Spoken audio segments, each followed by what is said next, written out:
procès de Jean-Pierre Bemba Gombo se poursuit devant la Cour pénale internationale à La Haye avec l'audition des témoins du bureau du procureur.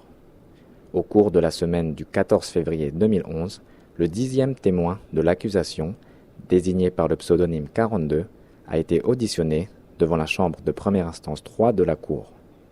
Jean-Pierre Bemba Gombo serait pénalement responsable pour avoir effectivement agi en qualité de chef militaire de crimes contre l'humanité, meurtre et viol, et de crimes de guerre, meurtre, viol et pillage qui auraient été commis sur le territoire de la République centrafricaine au cours de la période comprise approximativement entre le 26 octobre 2002 et le 15 mars 2003. Son procès devant la CPI s'est ouvert le 22 novembre 2010. Monsieur le témoin 42 a fait l'objet de mesures de protection telles que l'usage d'un pseudonyme, l'altération de sa voix et la distorsion de son image. Son témoignage a en outre été entrecoupé de plusieurs passages en audience à huis clos partiel, de manière à éviter tout élément susceptible de l'identifier en audience publique. Au cours de l'interrogatoire du bureau du procureur, le témoin est revenu sur le contexte en République centrafricaine entre octobre 2002 et mars 2003, évoquant entre autres une rébellion commencée en 2002 et qui avait selon lui abouti à la prise de pouvoir par François Bozizé. Selon ses déclarations, des troupes de Banyamulenge étaient arrivées au PK12 le 7 novembre 2002 et y avaient établi une base avec pour objectif de pourchasser les rebelles de Bozizé. Le témoin a en outre déclaré que les Banyamulenge avaient commis plusieurs exactions au PK12, tels que des viols et pillages, dont sa famille et lui-même auraient également été victimes. Il a répondu aux questions de maître Esham Mourad, substitut du procureur. À 12, le 7 novembre 2002. Qu'ils sont arrivés au PK12 le 7 novembre 2002.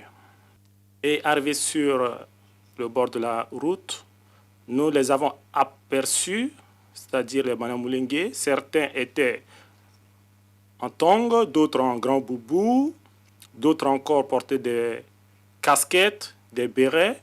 En tout cas, ils portaient des chapeaux de différentes sortes. Il y avait également des enfants parmi eux. Il y avait aussi des femmes.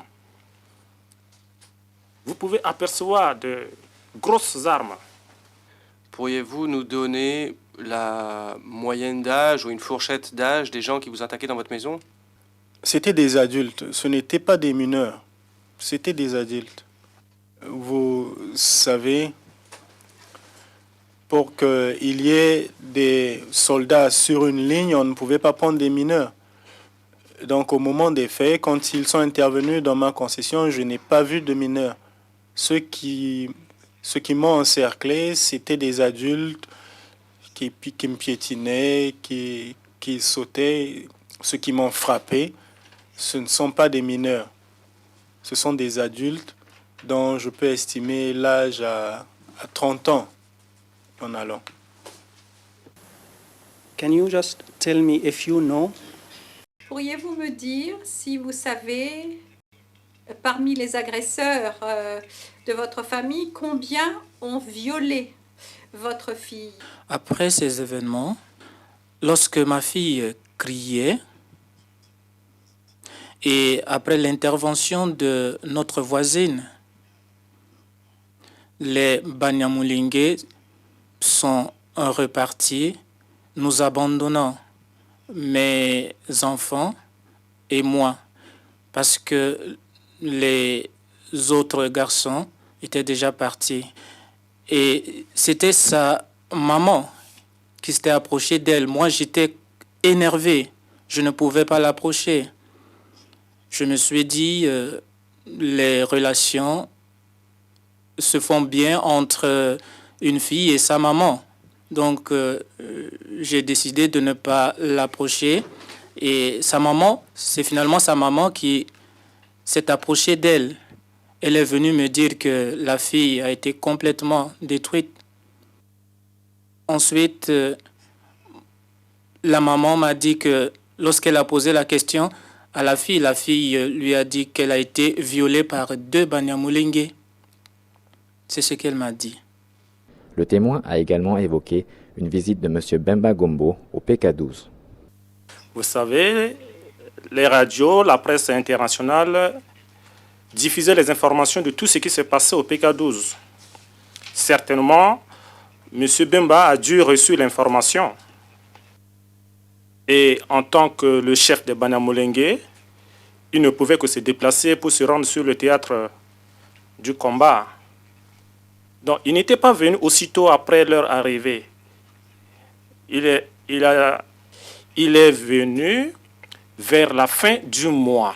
Donc, il a d'abord laissé ses soldats opérer pendant quelques temps avant de venir leur rendre visite. Ce que je peux dire, c'est qu'il est arrivé au courant du mois de novembre. C'est le mois qui est important, dit le témoin en français. Can you please explain to the court the meaning you understood? Est-ce que vous pourriez expliquer à la Cour, s'il vous plaît, ce que vous avez compris du sens du message de M. Bemba à ses troupes? Chimbimbi interprété ni Tanson. Voici l'interprétation que je donne de son adresse à ces hommes. Si vous brutalisez la population et qu'elle s'insurge contre vous, comment est-ce que vous allez trouver de la nourriture pour manger? Je vous ai déjà dit que M. Bemba a envoyé ses hommes à Bangui sans ration alimentaire. Il leur avait tout simplement dit qu'arrivé à Bangui, vous allez vous nourrir sur le dos de la population. Alors, lorsqu'ils sont arrivés, au lieu de chercher à se nourrir, comme on leur a dit, sur le dos de la population, tranquillement, mais ils allaient encore très loin pour brutaliser cette même population. Alors, dès que le chef a reçu l'information, il s'est dépêché à Bangui pour pouvoir calmer la situation et ramener ces hommes à la raison. Voilà l'interprétation que je peux donner de son discours. Lorsqu'il a appris que ces hommes maltraitaient la population, il a décidé de se déplacer à Bangui pour pouvoir les réprimander, les ramener à la raison et puis de manière à ce qu'ils cessent les exactions. À l'issue de l'interrogatoire, les représentants légaux des victimes, Maître Asingambi Zarambo et Maître Marie-Édith Douzima Lawson, ont tour à tour interrogé le témoin. Dans l'extrait que je vous ai lu tout à l'heure, vous avez parlé d'officiers centrafricains qui avaient été déshabillés, humiliés par les rebelles Banyamulenge. Est-ce que vous connaissez quelques-uns de ces officiers? Particulièrement Je n'en connais pas particulièrement. Mais les nouvelles de ce qui est arrivé aux officiers ont parcouru toute la ville, y compris les faubourgs, comme le PK12. Voilà ce que les Banyamulenge ont fait. C'est sauvage. Ils sont venus déshabiller nos officiers. J'avais dit tout à l'heure qu'ils étaient sous la protection du chef de l'État. Et le chef de l'État n'avait plus confiance dans les forces armées centrafricaines. Il soupçonnait les officiers centrafricains de complicité avec les rebelles. Il n'avait plus confiance. Comme les Banyamulenge étaient une force qui était là pour l'aider, ils avaient cette autorisation, cette possibilité d'humilier. Ça, c'est aussi une manière d'humilier l'armée centrafricaine. Ces hommes-là qui n'ont aucune instruction militaire, qui viennent déshabiller des officiers qui ont été à l'école des officiers. Ça, ce n'est pas bien. Avez-vous entendu à cette époque parler d'autres troupes autres que la rébellion de Bozézé, avec qui les Banyamulenge ont eu aussi des accrochages? Non.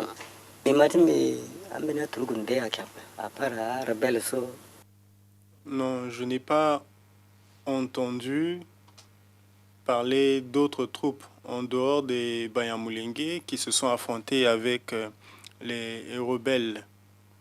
Donc il n'y a que ceux-là. Ce fut ensuite au tour de l'équipe de défense de M. Bemba Gombo de mener son contre-interrogatoire, dont plusieurs parties se sont déroulées en audience à huis clos partiel. En audience publique, le témoin a répondu aux questions de maître Peter Haynes, conseil de la défense. In August of 2008, when you... Vous vous rappelez, n'est-ce pas, en août 2008, vous avez été auditionné par des enquêteurs de la CPI. C'est cela. And I think you remember Et je well crois que vous vous rappelez bien que vous y êtes allé 3 jours consécutifs. Oui, j'ai commencé le 22 pour finir le 25, si je me souviens bien. Thank you. And after each day of... Et après chaque journée d'audition, est-ce que vous êtes rentré chez vous le soir? Oui, je n'ai pas eu à passer la nuit là-bas. Avant de venir les voir, ils m'ont appelé pour me fixer les heures de rencontre et les lieux également. Do you agree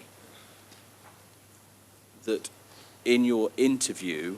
Êtes-vous d'accord pour dire qu'à l'occasion de votre entretien du 22 août, vous avez dit aux enquêteurs que la date d'arrivée des Banyamulenge était le 27 octobre et que vous vous souveniez de cette date?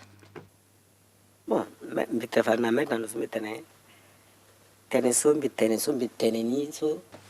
je crois avoir dit au maître tout à l'heure que ce que j'ai dit, je l'ai rectifié le 3e jour après. Et dans le document que vous avez en main, si vous continuez la lecture, vous allez découvrir que cela a été corrigé. Parce que à chaque fois que je commençais l'entretien, j'apportais des précisions par rapport à des faits qui ont été consignés avant. Et je crois avoir dit tout ça et c'est dans ce document. Je crois aussi avoir dit que je suis humain et que quelque part je pourrais me tromper. Have you ever taken your daughter? Avez-vous jamais emmené votre fille voir un médecin après ce qui lui est arrivé?